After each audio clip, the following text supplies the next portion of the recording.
In the tunnel. In the tunnel. In the tunnel. You're listening to In the Tunnel.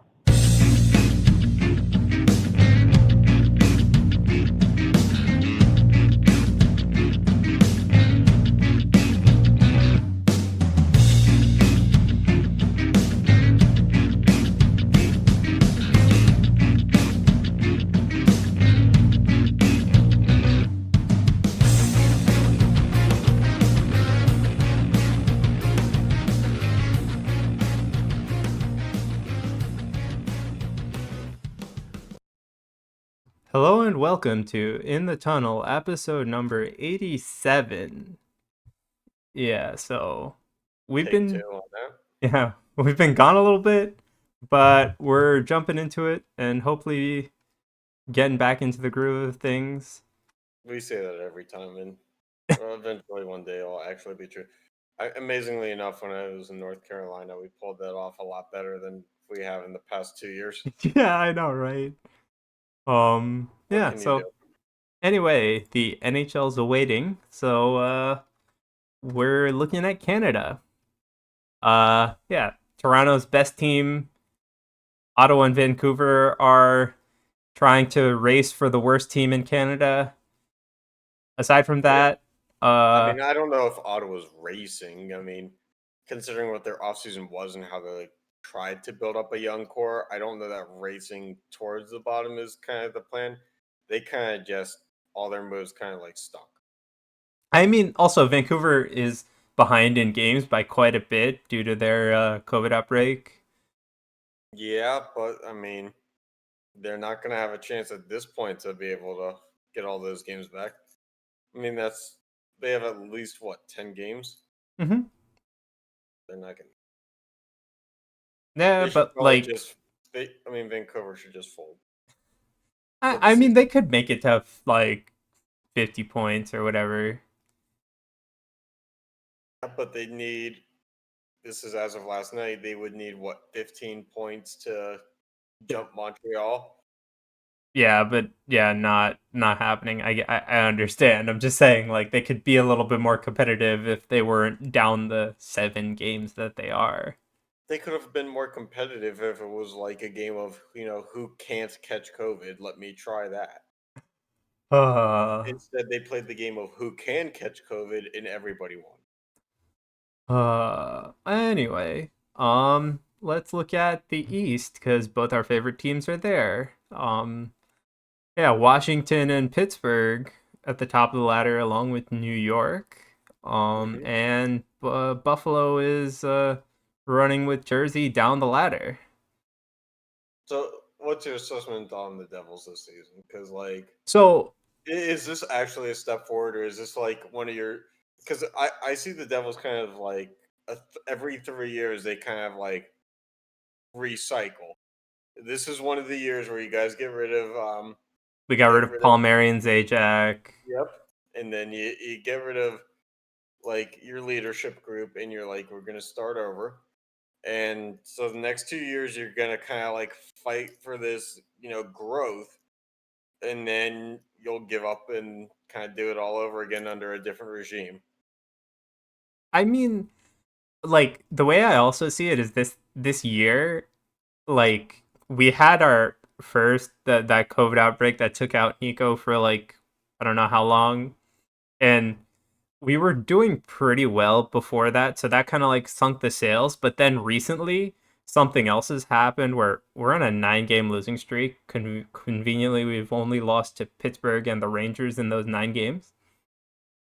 But So like you're I 1-1-6 against the Penguins this year. yeah, and but what I feel like is at the beginning of the season, again, I never expected to make the playoffs. Let's be honest, right here. But we were doing good and having good showings against teams, but recently Hmm. we're kind of like regressing to a large degree. So, Right, and it's not like Palmieri and Zajac are the only reasons why that oh happened. no, not at all. Definitely not at all. Um, it's just kind of hard to see what the plan is kind of going forward, you know? Hmm. No, I would Uh, agree with that. I would say, and that's why I ask is as a fan, what exactly your reaction is, Like, because I mean, I'll still watch the games because even being bottom of the barrel team, Hughes is still playing really well. We still like as Nico's getting back, we like to see him and he's doing okay. It's just I don't see how the pieces we have can complement those players, right?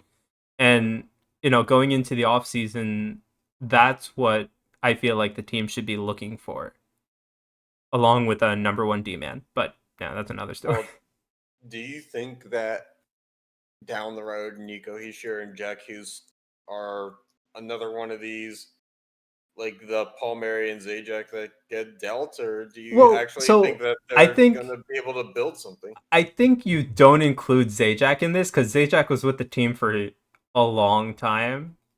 Right, but do But you think that Zajac is going to be, I or think Hughes, or one of these guys is going to be around long enough to be Zajac? so. Because yeah, I think Zajac was there what 9 years, but yeah, 9 years. But I think if since you've given the C to Nico, you have to commit to him in the longer term. It's not going to be like a 4 or 5 year kind of just dump.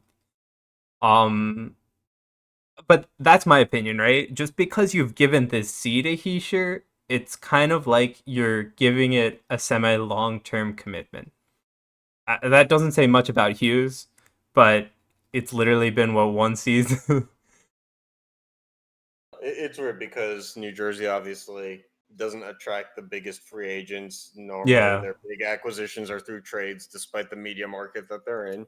yeah. So, I mean, it's hard to build because you guys have had plenty of top picks. Yeah. But like again, I don't think we've necessarily used our top picks effectively. Right? I would agree with that. We had like if you look at our top picks, right, aside from our number one overalls in Heisher and Hughes, right, we picked Zaka at like 5 or 6. Uh, we had that in that recent history. We had that one year at Kovalchuk. We picked like Gianta at 30 because of that Kovalchuk deal, and we got our pick back at like 31 or whatever. Wait, Brian Gianta? No. Oh, I'm sorry, not Gianta. We picked. Oh, it was like one of the really great NHLers' son who was in the draft. That didn't really work out. Um, I mean, the NHL is that league where, offspring of a great turns into. I mean, the Kachucks. yeah, but at the same So time, it's still a risk. Like, and also like our mid round, kind of mid first round picks also haven't kind of given us much. Like, is it sad to say that I think our best non first round pick was Kerfoot because we kind of just like gave him up for Butcher anyway? um, I don't know that. Yeah, because it's not the best luck. Colorado drafted Butcher. I'm pretty sure we drafted Kerfoot, and then they I just thought Butch they just swap picks. I thought no Butcher was no. a What happened is college free agent. both of them didn't sign with their draft team, so they waited the years, and then Yeah, they just signed with and the other then team. Butcher was a free agent. Yeah, because Kerfoot was the same way. Yeah, it's an interesting swap, but Yeah, so like I think again, I think the team has to commit to building around Hischier at least in the semi long term. mhm. We'll see what that means, but I'm not really like I think that we don't have the pieces around them yet, and that's going to be really hard because we don't necessarily make the biggest free agent signing. It's weird because Shara was one of the guys who, uh, Will his Bennett. kind of, well, I was gonna say his claim to fame was he'd get the big signings, or at least the big names on like shorter deals. I mean, he Then he was technically gone. like. Do you really think we'd have had Marcus Johansson if that wasn't the case? Do you think we could have like? You guys kind of ruined him too. Like Yeah, no, no. he kind of went on to become a nobody right after that. I know. I'm just saying He though, like he he got to was. the Devils as the guy with promise. From the Capitals, like could Mm, he become the next big, top 6 guy? and you guys kind of like just ran him into the Well, ground no, and I traded don't him to think scraps for. I don't think it was like we ruined him immediately because I think he did have Like he was there for 2.5 years, yeah, right? yeah, but I think his first year was great or pretty good, not great, but it just went downhill from there. Yeah, it must have been that almighty New York nightlife that nobody in New Jersey talks about. Um, aside from that though, like that, like what we're looking for in the team is a lot, but I don't see the pieces to get there yet, and that's a problem because it's been this way for like 3 years. It's like Yeah, eventually your guys are going to start running. yeah. I mean, luckily Heischer and Hughes are still probably early 20s at best, but So let's get out of the dumpster fire that is the Devils, and let's okay. talk about the Penguins because they're actually doing okay, huh? I mean, for a good solid 3 hours, they were in first place. But at the same time, I don't think if you asked anybody here, they want to play Boston. So I Mm-hmm. kind of would rather just. I mean, not that the Islanders have given us any easier of a draw in the past 5 years, but No, but you'd rather take the Islanders than Boston. I think there's a pretty big disparity in the East between the top four and the bottom four. Because even though the Rangers' record is good, I just don't think they hold a candle I to the I top four team. I would take the Rangers if they made it in a heartbeat for sure. I think that they'd probably be out in 5 games or less. Mhm. I don't think that they have the experience. I think they have, like they have a couple players that like live up to it, like Zabinajad. But Yeah. Yeah. outside of him, it's kind of like if there was only Crosby and nobody else, it would probably be easy to stop Crosby. Mm-hmm. Yeah. All right. Anyway, on to the Lafreniere is Central, let's say. also Lafreniere is. I mean, I haven't watched hockey to the degree that I could be, but he doesn't seem to be this. There's a lot of hype for him that I'd say has not been lived up to. He's Yeah. not exactly capturing the media. I mean, to be fair, I think like Hughes has captured more media than Lafreniere. Yeah, but Lafreniere is supposed to be the next big thing, right? I I don't think so. When I looked at him as a player, he was like a solid player. I don't think he's like that kind of like breakout kind of guy, but I think he's the more like solid center you could put like a scoring winger on. Mhm. But He's I got still think he's a really good player. he's got 16 points on the year Hmm. in 48 games. Yep. Not great, but yeah. Moving on. Yeah. Anyway, let's look at the Central Division. Carolina's at the top. Kind of surprised. Uh, I mean, yeah. I Columbus and I Detroit are knew. pulling up the rear. Mhm. I do want to say this though. Yesterday, I think it was through two periods, Detroit had 41 shots against, and the guy let in 0 goals. Be the franchise cornerstone for them. And they had Yes, is it Mrazek? Or no, no, Mrazek's with Carolina. yeah, yeah. I don't know who their goalie is, but then Detroit I don't had think 6 anybody does. shots and they scored once in two periods, so it was like going around. Saw a clip of what was it? The scoreboard of was it the Stars played someone, they were out shooting someone 30-3 Hmm. in the first period, or not first or second period, but it may have been Detroit. I Yeah. don't know.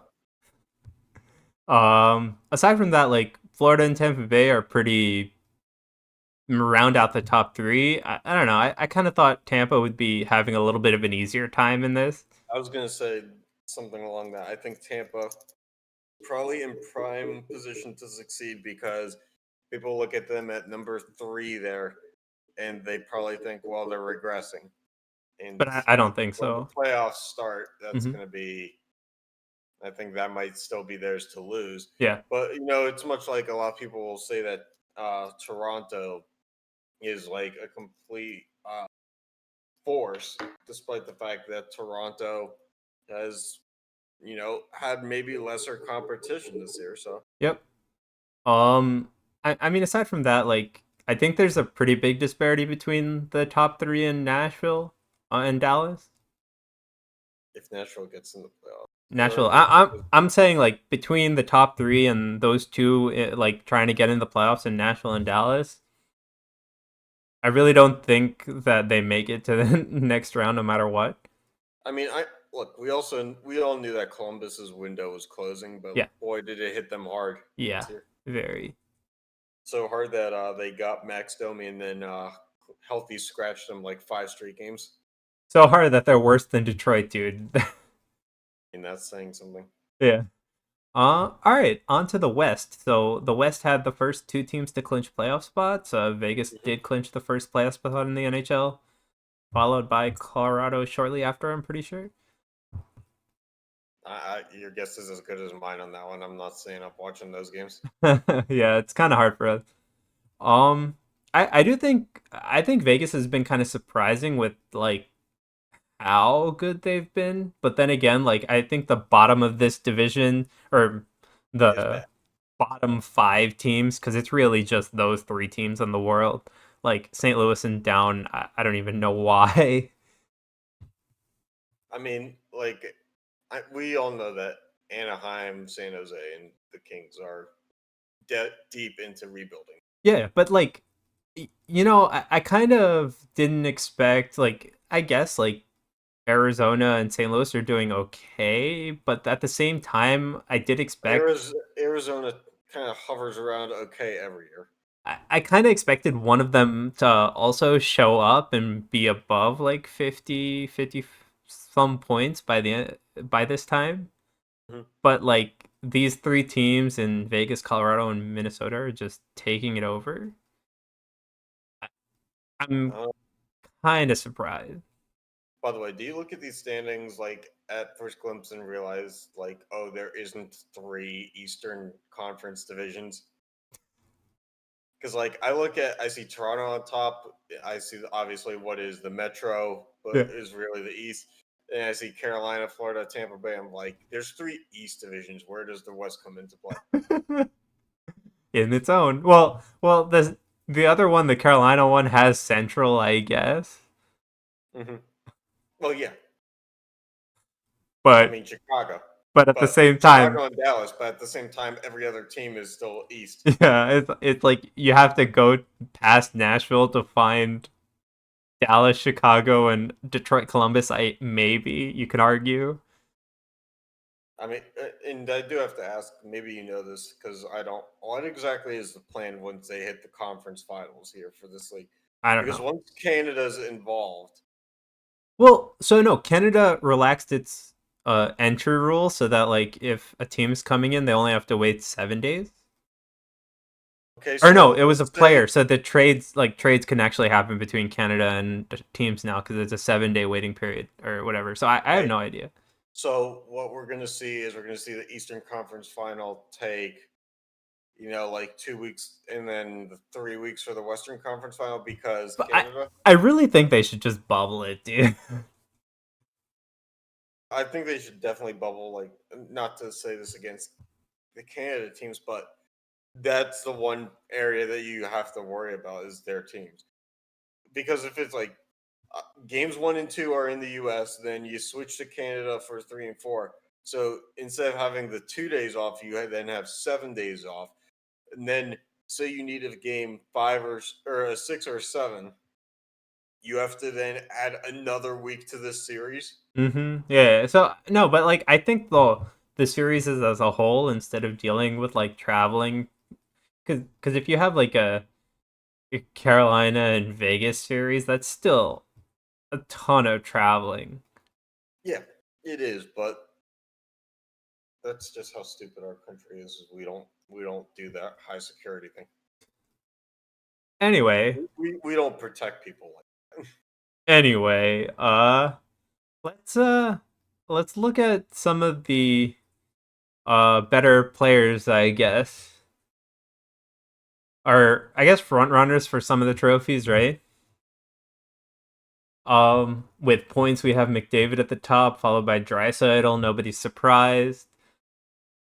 With goals, we have Matthews at the top. I was kind of surprised, but then again, they're at the top of their division, followed by Mikko Rantanen.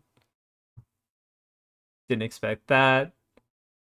In wins, Vasilevsky has 27, but their team is a third in their division. Followed by Not a great look. who does Grubauer even play for?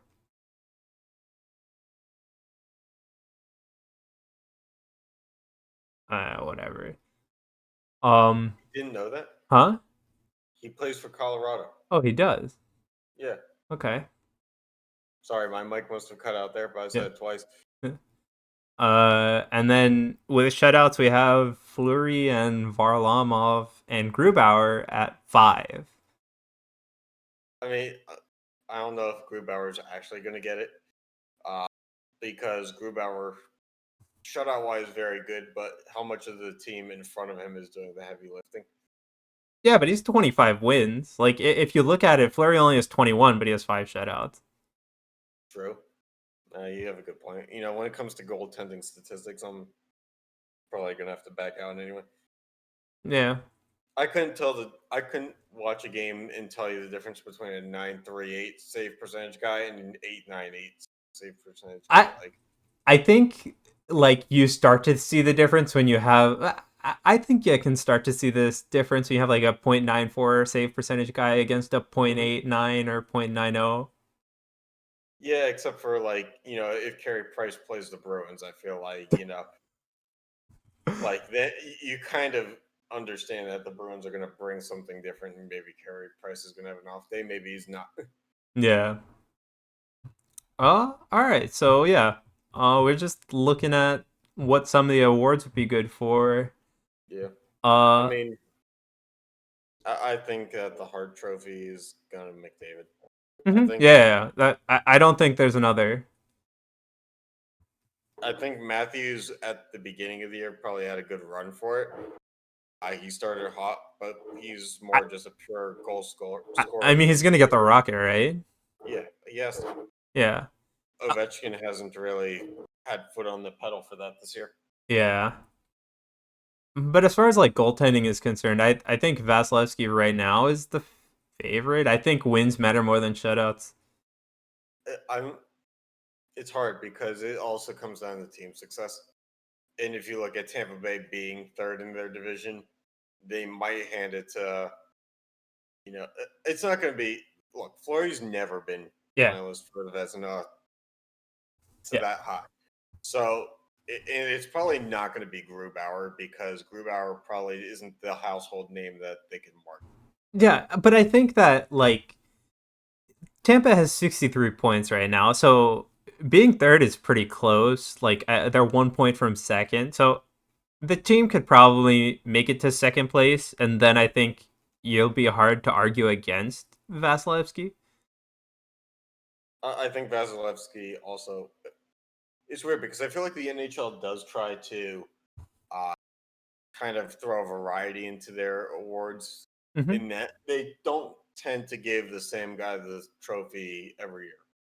Yeah. And Vasilevsky won it last year, right? Yeah, I think so. So that'll be interesting because they normally like to throw a wrench in it with that. Like they don't give Coach of the Year to the same guy every year. They don't give the Hart Trophy hasn't gone to back to back. The only one that's gone to back-to-backs regularly is the Rocket, right? Yeah, Ovechkin. Yeah. Obviously not the Lady Bing. The Lady Bing changes every year because the criteria for who that guy is changes every year. Yep. It's like, improving yourself from not being a dirtbag to being appropriately, adequate. So you can't really win that twice. But Yeah. Yeah. I don't know. I think as far as like the main awards though, we've got it. yeah. So, let's take a look at the NBA because their playoff picture is out, right? Yes, maybe the most confusing thing ever. Because I thought like last year in the bubble when they were like, if if you're between like 2.5 games of the eighth seed team and you're the ninth seed, then yeah, there's a play in where if you're the eighth seed, you only have to win one game. If you're the ninth seed, you have to win two games.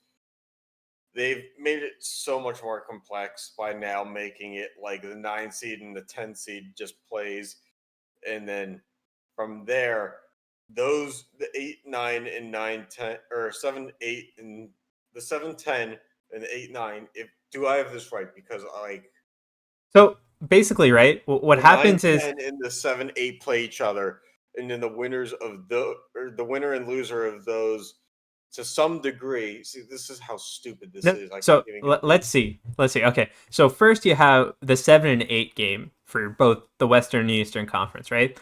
The winner moves on to be the seventh seed. The loser has to play another game in order to try and be the eighth seed. Okay, so then the 9-10 matchup, what happens is the winner of that gets to have to play another game to try and be the eighth seed against the loser of 7-8. Understand why a team can't just be not good enough to make the playoffs. Like Washington. Right.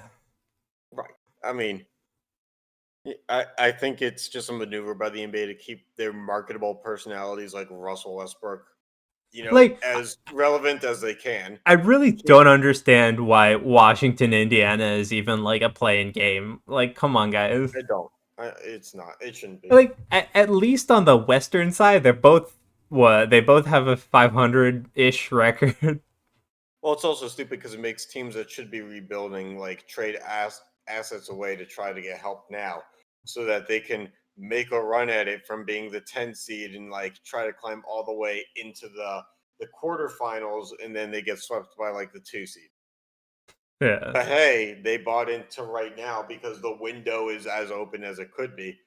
Really, the window should be closed, but this is how. Yep. Like Oklahoma City has like 30 draft picks in the next like 3 years Mm-hmm. or 3 to 5 years, whatever it may be.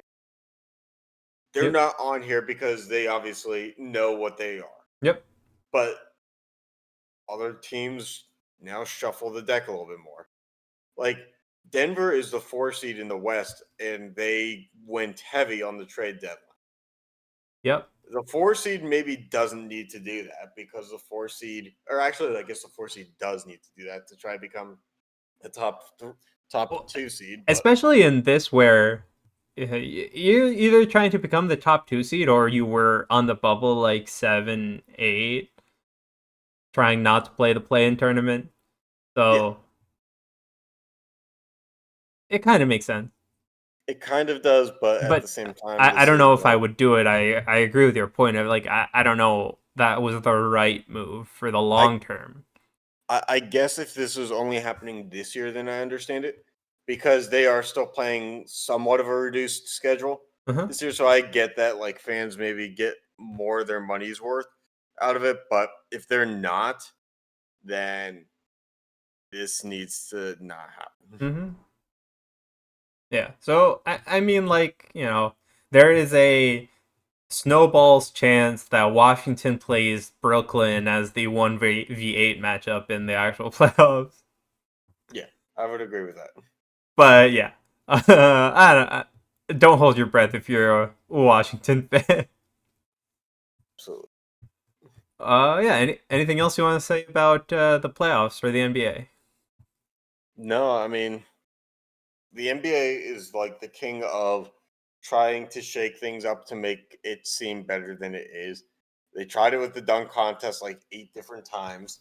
They now have, 3 point contest wasn't good enough with just 3 point shooting. They had to put 4 and 5 point shooting in, I think.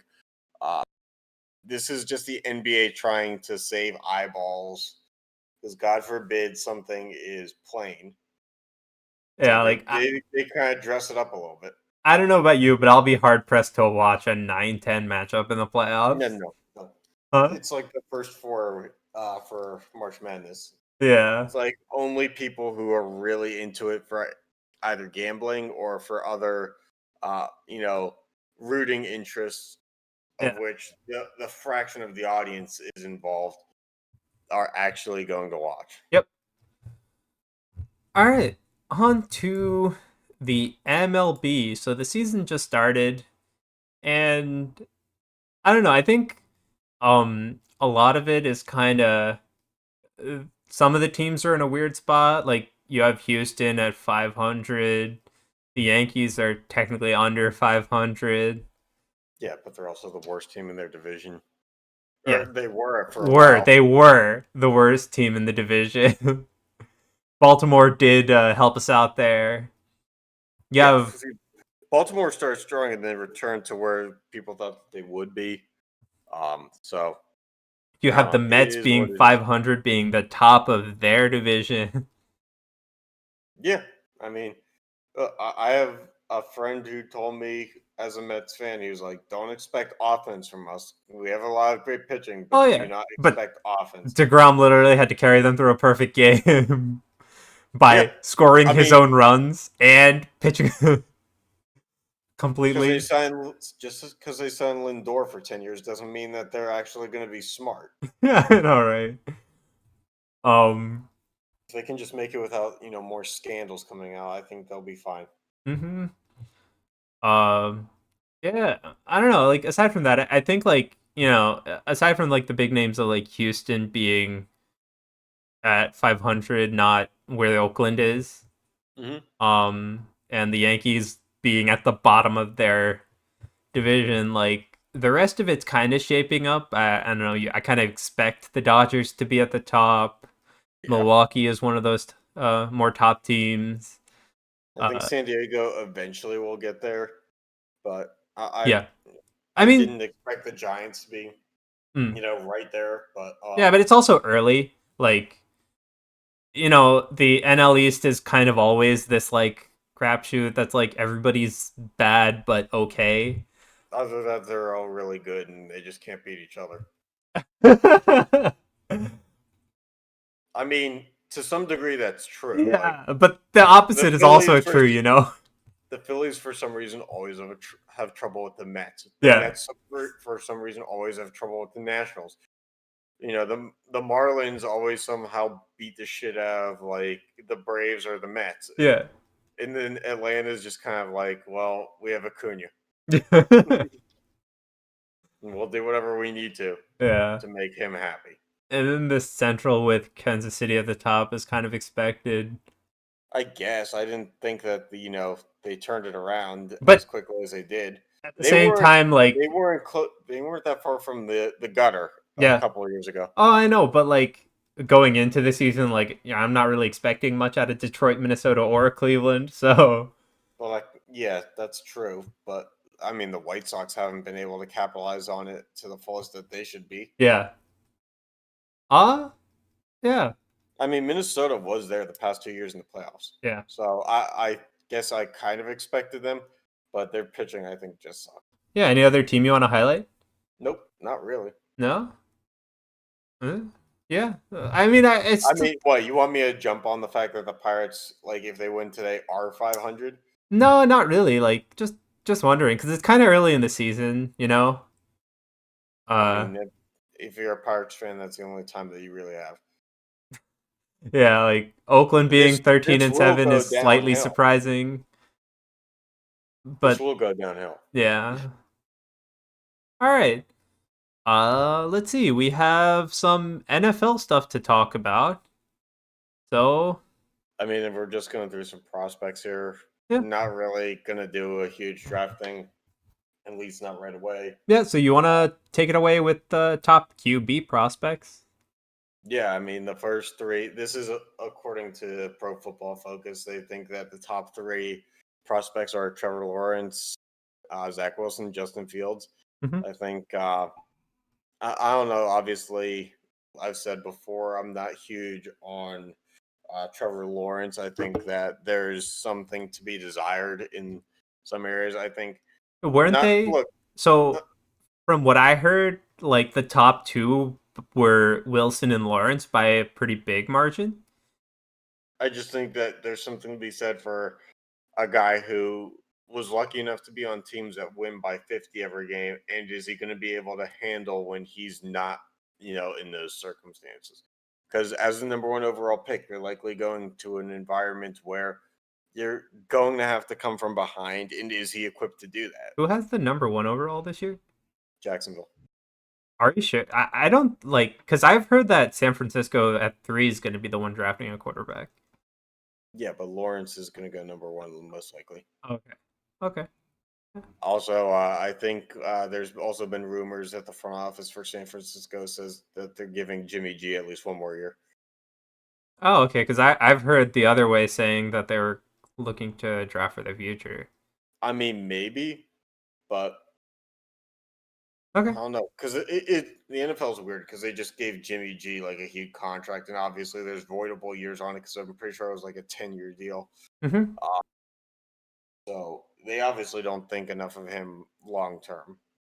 Yeah. So they either are going to take someone this year when they're at 3, or they're going to wait till They next year traded and up for try to- 3.